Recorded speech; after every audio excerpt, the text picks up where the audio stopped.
Gabadhan waa gabar faqiirad ah. Magaceedu waxaa la yiraahdaa Shema.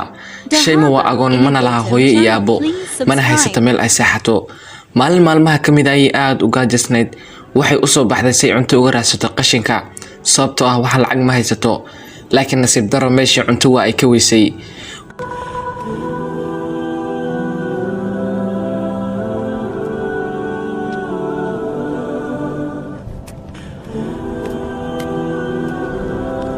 waxay aragtay dukaan la weyn aaday waxayna ku tiri adeer waxaan cuno ma haysaa, waan gaajoonayaa, wax lacagana ma haysto.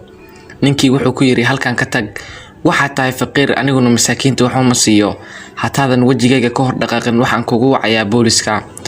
waa ay ka soo tagtay iyada oo niyad jabsan, waxayna soo fariisatay wadada. Isla waqtigaas waxaa meesha taagnaa wiil dhalinyaro ah, wuxuuna cunayay sandwich. ninkii dukaanlaha ayaa gabadhii wuxuu ku dhahay, gabadhan maxay saan uga eg tahay, nolosheeda ay wax ugu qabsan la'san tahay. Yarada ahaa ayaa wuxuu la yaabay gabadhii, waxa uuna ku dhahay, jab sandwich ma rabtaa?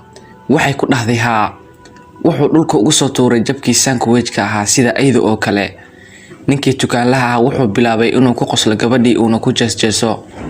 wuxuu ninkii ag taagnaa ku dhahay, fiiri siday u cunayso. gabadhii yareed waxay dareentay xishood iyo yaxyax, madaxeedii ayayna hoos aadisay.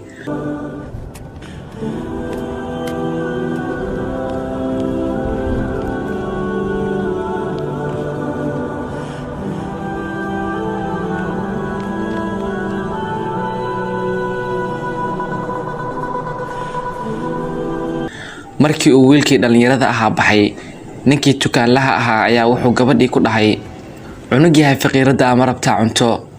wuxuu jab rootiga ugu dhex tuuray qashinka dhexdiisa, wuxuuna ku dhahay kaalay oo halkan ku cun.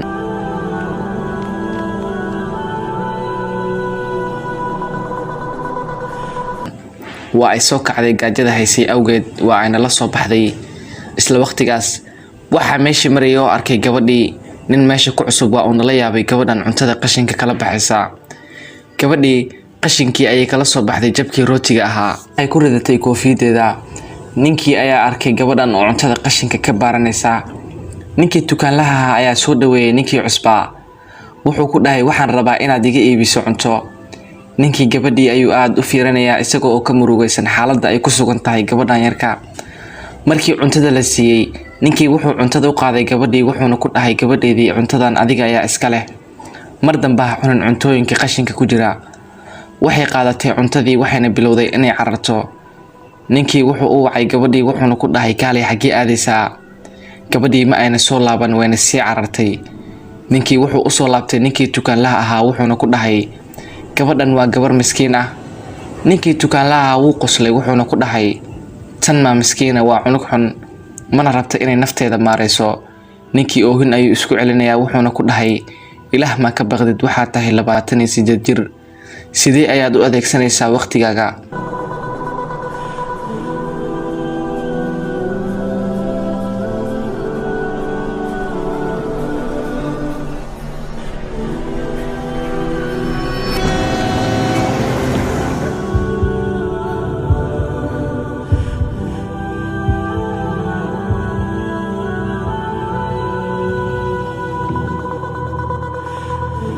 wuxuu kaloo ku dhahay, lacagta cuntada waa meeqa? wuxuu dhahay, waa 10 dirham. wuxuu soo bixiyay lacagtii waa uuna siiyey. sidoo kale ninkii wuxuu dhahay, 15 dirham qaado, haddii ay mar kale cunto u baahato gabadhan sii inta aynan cunin cuntada qashinka. ninkii dukaanlaha wuxuu ku dhahay ninkii cusbaa, maxaad ka faa'iidaysaa inaad caawiso gabadhan? wuxuu ku dhahay, maxaa kaa galay adiga, ajar ayaan alla uga raadsanayaa.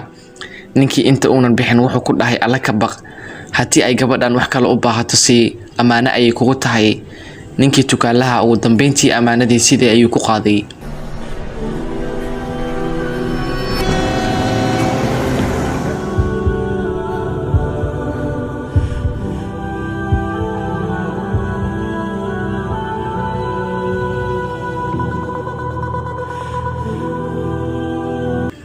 daawad waxaa laga yaabaa inaad isweydiinayso meeshii gabadhii ay aaday. gabadhan waxay imaatay qabriga hooyadeed iyada oo dareemaysa dhibaatada ay leedahay hooyo la'aanta.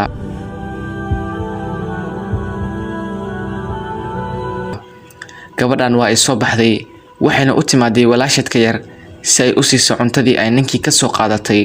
waxaa hubaala daawade inuu qof walba dareemayo dhibaatada ay leedahay hooyo la'aanta weynoo mise yarow. Hooyo waa lama huraan. Ilaahu hooyooyinkan jannada gee labadan gabdhood haddii uu ninkan cuntada u siin lahayn labadooduba meesha ay ku dhiman lahaayeen maalmo kadib. qisadan aad ay ii saamaysay weynaga ilmisisay. waxaa maanta caalamka jooga ilmo kuwan la mid ah oo gaajo u dhimanaya. waxaan idin rajeynayaa inaad saacidi doontiin fuqarada aad waxaad awoodiin aad siin doontiin. fiidiyogan u share gareeya oo gaarsiiya kuwa dhibaatada ku haya ilmaha yar ee hooyadood ka dhimatay si ay ugu waana qaataan. wassalaamu calaykum.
أحب الأعمال وأفضلها التي يتقرب فيها الإنسان إلى ربه أن يكفل يتيما من الأيتام، أن يرعاه وأن يحسن إليه.